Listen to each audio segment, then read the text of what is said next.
এই যে নজরুল ইসলাম মজুমদার এক্সিম ব্যাংকের, সালমান এফ রহমান, এই যে নসরুল হামিদ বিপু, মানে এরা ইচ্ছে করেই একটা বিরাট অপরাধের চক্র, আনিসুল হক আইনমন্ত্রী, এরা করে ফেলেছিল। আর আমি নাম বললাম না, অন্য যারা আছে তাদের নাম বললাম, নাম বলতে পারি সবাইকে, কোনো সমস্যা না।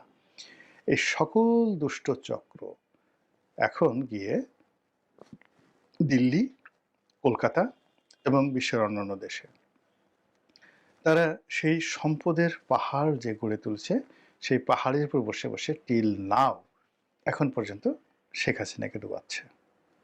এবং শেখ হাসিনাকে তারা আজরায়েলের হাতে তুলে না দেওয়া পর্যন্ত সম্ভবত ক্ষান্ত হবে না।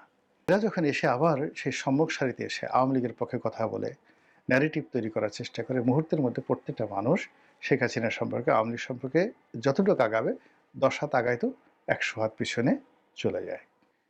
সব মিলিয়ে ঝিলিয়ে এই মানুষগুলোর হাতে যদি আওয়ামী লীগের আবার নতুন নেতৃত্বের অভিষেক হয়, জয়ের পেছনে যদি এরাই থাকে, শেখ হাসিনার আশেপাশে যদি এরাই থাকে, তাহলে যে পাপ আওয়ামী লীগকে ক্ষমতাচ্যুত করেছে, সেই একই পাপ তাদেরকে বহু বহু বছর অনন্তকাল ক্ষমতার বাইরে রাখবে এবং একটা সময় হয়তো এই দলটির অস্তিত্ব বিলীন হয়ে যেতে পারে।